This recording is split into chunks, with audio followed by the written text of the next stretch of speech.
விடியற்காலம் ஒளி உதயமாகும் நேரம், கதிரவனாய் உயிர்த்தெழுந்தாரே. இயேசு கதிரவனாய் உயிர்த்தெழுந்தாரே. மதர் டிவி நேயர்களாகி உங்கள் ஒவ்வொருவருக்கும் ஆண்டவர் இயேசு கிறிஸ்துவின் உயிர்ப்பு பெருவிழா நல்வாழ்த்துக்களை இந்த மதர் டிவியினுடைய நிர்வாகிகள் சார்பாகவும் உழைப்பாளர்கள் சார்பாகவும் நேயர்களாகி உங்கள் எல்லாருக்கும் தெரிவித்துக் கொள்வதிலே மகிழ்ச்சி. அன்பான சகோதர சகோதரிகளே, ஆண்டவருடைய உயிர்ப்பு என்பது மிகவும் மகிழ்ச்சியான விஷயம். என்ன இனிமே கறிமீன் சாப்பிடலாம், எனக்கு ஒரு சாதாரண மகிழ்ச்சி இருக்கலாம். இனிமேல் தவசு சிலுவைப்பாத அப்படிங்கிற வேலை இல்லை. இந்த காவி உடுத்திக்கிட்டு நடக்கணும், போகணும், வரணும், மாலை போடணும், அந்த வேலையும் இல்லை. இனிமே நம்ம பாட்டுக்கு போகலாம் அப்படிங்கிறதுக்காக மகிழ்ச்சி இல்லை. ஆண்டவர் இயேசு கிறிஸ்துவினுடைய உயிர்ப்பு என்பது சாவின் மீதான பயத்திலிருந்து விடுதலை கொடுத்தது. இறப்பின் மீதான பயத்திலிருந்து, கல்லறையிலிருந்து விடுதலை கொடுத்தது. உலகத்திலேயே காலியா இருக்கிற கல்லறை ஒன்னே ஒண்ணுதான் அப்படின்னு சொல்லுவாங்க. அது ஆண்டவர் இயேசு கிறிஸ்துடைய கல்லறை தான். இது எல்லா கல்லறையும் மூடப்பட்ட கல்லறைகளா இருக்கு. ஆண்டவருடைய கல்லறை மட்டும்தான் திறந்த கல்லறையாகவும் காலியான கல்லறையாகவும் இருக்கிறது. அதுதான் ஆண்டவர் உயிர்த்தார் என்பதற்கு அடையாளமாகவும் சான்றுகளாகவும் வைக்கப்படுகிறது. சுருட்டி வைக்கப்பட்ட துணி, காலியான கல்லறை என்று சொல்வார். அன்பான சகோதர சகோதரிகளே, இதையும் தாண்டி ஒரு சான்று உண்டென்றால், இந்த உளவியல் யாருடைய உளவியல்? இந்த அப்போஸ்தலர்கள், திருத்தூதர்கள், சீடர்கள், இவர்களுடைய உளவியல். அதுதான் ஆண்டவர் உயிர்த்து விட்டார் என்பதற்கு சான்று. நேரடியாக பார்த்தார்கள் என்பது ஒரு புறம், அவர்கள் உளவியலை பாருங்களேன்.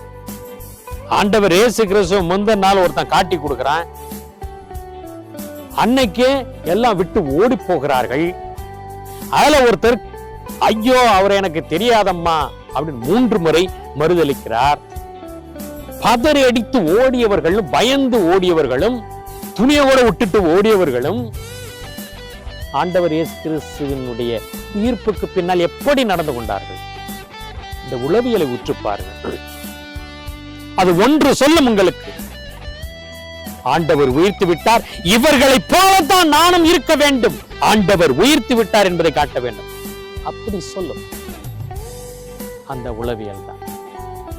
ஆண்டவர் இயேசு கிறிஸ்து உயிர்த்த பிற்பாடு தன்னுடைய திருத்தூதர்களுக்கு பல முறை காட்சி கொடுக்கிறார். புனித பவுலடியாரை தடுத்து ஆட்கொள்கிறார். இப்படியாக பல நிகழ்வுகள் ஆண்டவர் உயிர்ப்புக்கு பிறகாக நடந்தாலும் கூட, கதவை சாத்திக்கிட்டு எப்போதும் பயந்து கொண்டே இருந்த அந்த திருத்தூதர்கள் ஆண்டவர் இயேசு கிறிஸ்து உயிர்ப்புக்கு பின்னால், தூய ஆவியானவருடைய வருகைக்கு பின்னால் கதவை திறந்துகிட்டு ஆயிரக்கணக்கில் இருக்கிற மக்கள் கூட்டத்தினிடையே துணிச்சலாக போதிக்கிறார்கள் என்றால், ஆண்டவர் உயிர்ப்பை பார்த்தவர்கள் அவர்கள், ஆண்டவர் உயிர்ப்பை அனுபவித்தவர்கள் அவர்கள். யோசனை செய்து பாருங்க. பயந்துகிட்டு இருக்கோம், திடீர்னு துணிச்சல் எங்க இருந்தா அவனுக்கு இவ்வளவு துணிச்சல் வந்துச்சு? அப்ப ஆட்டோமேட்டிக்கா மத்தவங்க சொல்லுவாங்க, எப்பா உங்க தலைவரா இருந்தவர் ஒருத்தரை சிலுவையில் அரைஞ்சு கொண்டு போட்டாங்கப்பா, அவர் உயிர் தெழுந்து விட்டாராம். அதுவே நற்செய்தியாக பரவ ஆரம்பிக்கிறது.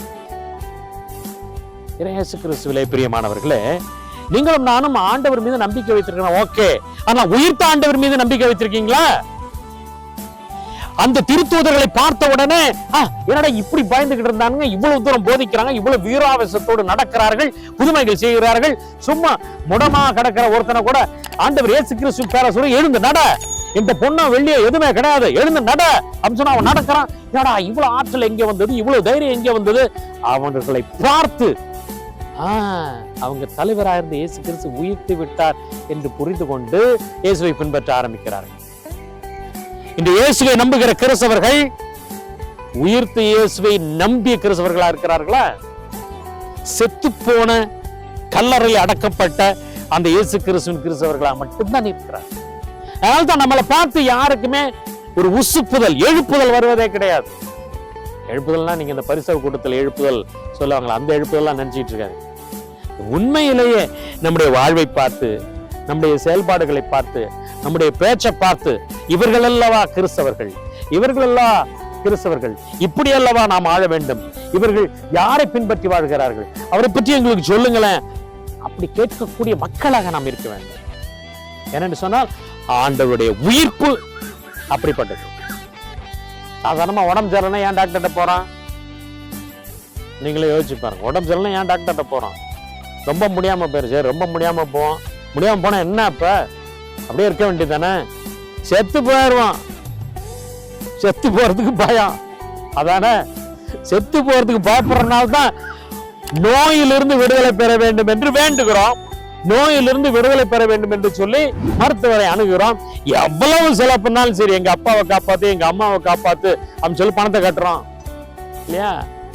செத்து போங்கிற பயம். ஆனால் கிறிஸ்தவர்களுக்கு சாவம் என்கிற பயம் இருக்கவே கூடாது. ஏன்? உயிர்ப்பு உண்டு என்று காட்டிய ஆண்டவர் மீது நம்பிக்கை வைத்தவர், உயிர்த்து காட்டியவர். சாவி உன் கொடுக்கு எங்கே என்று சொன்னவர் அவர், உயிர்த்து காட்டியவர். அப்போ சாவின் மீது அச்சமில்லாத ஒரு தன்மை நமக்கு வரணும். நல்ல உரமுள்ள மனசு நமக்கு வேணும். ஆண்டவர் மீது ஆழமான நம்பிக்கை நமக்கு வேணும். அப்படின்னா அடிப்படையிலே ஒவ்வொரு கிறிஸ்தவனுக்கும் தேவையானது ஆண்டவர் உயிர்ப்பின் மீதான நம்பிக்கை. அந்த உயிர்த்த ஆண்டவர் எனக்கும் உயிர்ப்பை கொடுப்பார், நான் அவருக்காக இறக்க தயாராக இருக்கிறேன். இப்படிதான் திருத்தூதர்கள் இருந்தாங்க, இப்படிதான் சீடர்கள் இருந்தாங்க. தங்களுடைய உயிரையே கொடுத்தார்கள். ஏதாவது சொல்லிடுவானுங்களோ, கேட்டா என்ன, நீ அவங்க கூட தானே இருந்த அப்படின்னு கேட்கிறான் ஒரு ஆள். ஐயோ இல்லவே இல்லையம்மா அப்படின்னு பயந்து கொண்டு மறுதளிச்ச ஒரு ஆளு என்ன தலைகளை அரைஞ்சு கொள்ளுடா அப்படின்னு சொல்ற அளவுக்கு தைரியம் வந்தது அப்படின்னா உயிர்த்த ஆண்டவரை பார்த்தார்கள், உயிர்ப்பின் மீது நம்பிக்கையை வளர்த்து துணிச்சலா செய்யறாங்க. உங்களுக்கும் எனக்கும் உயிர்ப்பின் மீதான நம்பிக்கை இருக்கிறது என்றால் ஆண்டவருக்காக துணிச்சலா எல்லாம் கொடுப்பதற்கு தயாராக ஆண்டவருடைய மக்களாக இருப்போம். ஆண்டவருடைய மக்களாக இருப்பதற்குரிய அத்தனை காரியங்கள், எவ்வளவு கஷ்டம் வந்தாலும், எவ்வளவு பிரச்சனை வந்தாலும், எத்தனை வேதனை சோதனை எது வந்தாலும் சரி, எவ்வளவு நஷ்டம் வந்தாலும் சரி, ஆண்டவர் மீதான நம்பிக்கை கொண்டவர்கள் நாங்கள். உயிர்த்த ஆண்டவர் மீதான நம்பிக்கை கொண்டவர்கள் நாங்கள். நாங்கள் இறந்து போனாலும் உயிர் தெழுவோம் என்கிற சிந்தனை கொண்டவர்களாக அவர்கள் உரத்தோடு போராடுவார்கள். உங்கள் எல்லாருக்கும் உயிர்ப்பு பெருவிழா வாழ்த்துக்கள் சொல்லுவது எதற்காக என்றால், உயிர்ப்பின் மக்களாக இருக்க வேண்டும், உயிருள்ள சாட்சியமாக இருக்க வேண்டும் என்பதற்காகத்தான். சோ உங்க எல்லாருக்கும் ஹாப்பி ஈஸ்டர்.